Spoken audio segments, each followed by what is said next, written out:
ये है रूस का पहला सबसे घातक, सबसे खतरनाक और हवा में गायब हो जाने वाला फाइटर जेट। इस फाइटर जेट का नाम है सू-57 और अब ये भारत आने की तैयारी कर रहा है।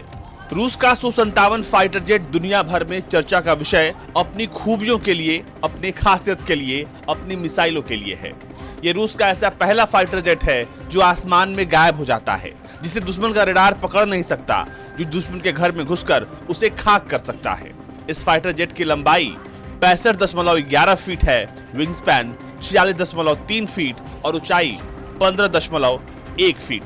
ये फाइटर जेट 2 मैक की स्पीड से भी ज्यादा तेज उड़ता है। मैक्सिमम स्पीड इसकी 2135 किलोमीटर प्रति घंटे की है और सुपरसोनिक रेंज 1500 किलोमीटर की है। ये 2019 से रूस की वायुसेना में शामिल है और रूस अब बहुत जल्द पश्चिमी देशों के खिलाफ और यूक्रेन के खिलाफ इसका इस्तेमाल करने वाला है। सू-57 फाइटर जेट में Saturn L41FA after burning turbofan 2 engine लगे हैं, जो इसे 88 से 147 किलो न्यूटन तक की ताकत देते हैं।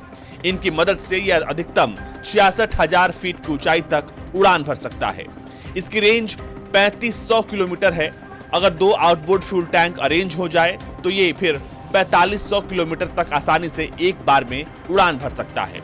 इसमें 30 मिलीमीटर का ऑटो कैनन लगा है और हर गन हर मिनट 1500 से 1800 गोलियां दाग सकती है। जो गन इसमें लगा है उसकी रेंज है 1800 मीटर। रूसी फाइटर जेट में 12 हार्ड पॉइंट्स हैं, 6 अंदर और 6 बाहर, जिसमें अलग अलग तरह के हथियार लगाए जा सकते हैं या फिर उनका मिश्रण आसानी से बनाया जा सकता है। रॉकेट, बम और मिसाइलों का पूरा जखीरा लेकर यह विमान उड़ता है। अब यह विमान भारत आने की तैयारी कर रहा है। दरअसल सू-57 को रूस भारत को ऑफर कर चुका है, लेकिन भारत फिलहाल अपने 5वें जनरेशन के फाइटर जेट एमका पर काम कर रहा है और भारत चाहता है कि वो स्वदेशी फाइटर जेट बनाए और वो भी 5वीं पीढ़ी का। ऐसे में सू-57 को लेकर न भारत ने हाँ कही है न ना कही है, लेकिन कहा यह जा रहा है कि सू-57 भारत आ सकता है। सू-57 सिर्फ अपनी स्टील्थ मोड या फिर अपनी स्पीड या फिर अपने ताकत के लिए नहीं, बल्कि अपने हथियारों और मिसाइलों के लिए भी बहुत मशहूर है। इसमें हवा से हवा में मार करने के लिए R-77M, R-74M2, R-37 मिसाइलें लगी हैं। हवा से सतह पर मार करने के लिए 4 KH-38M, KH-59 MK2 इसमें आसानी से लग सकती हैं।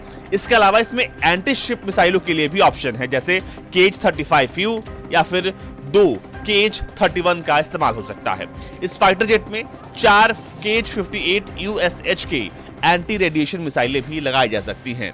इसके अलावा इसमें guided unguided cluster bomb, anti tank bomb और एक्टिव होमिंग बम लगाए जा सकते हैं। साल 2023 में यूएसए ने तय किया था कि अब वो रूस को बड़े पैमाने पर सू-57 देने वाला है और साल 2027 तक वो रूस को 76 एयरक्राफ्ट दे देगा, जिसके बाद रूस अब इस विमान का इस्तेमाल यूक्रेन के खिलाफ भी कर सकता है।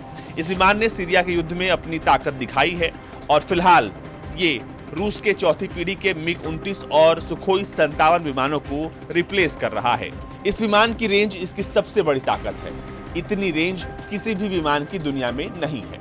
उन्नत एरोडायनामिक्स की वजह से सुखोई 57 बिना आफ्टर बर्नर के मैक 2 तक की स्पीड पकड़ सकता है। सबसोनिक गति से यात्रा करते समय इसकी सीमा 3500 किलोमीटर तक होती है। सुखोई 57 को और ज्यादा खतरनाक बनाने के लिए रूस S-70 Okhotnik hunter B strike drone भी इसके साथ तैनात करने वाला है। ये एक वफादार की तरह सुखोई के दुश्मन पर नजर रखेगा और सुखोई के साथ साथ उड़ान भर सकता है। इस समय दुनिया में अमेरिका F-32 और F-22, चीन चेंगेडू 20 के अलावा रूसी 57 5वीं पीढ़ी का सबसे बेहतरीन फाइटर जेट माना जाता है और फिलहाल ये रूस के F-22 और F-35 का मिश्रण है, ऐसा दावा रूस करता है। ब्यूरो रिपोर्ट, भारत तक।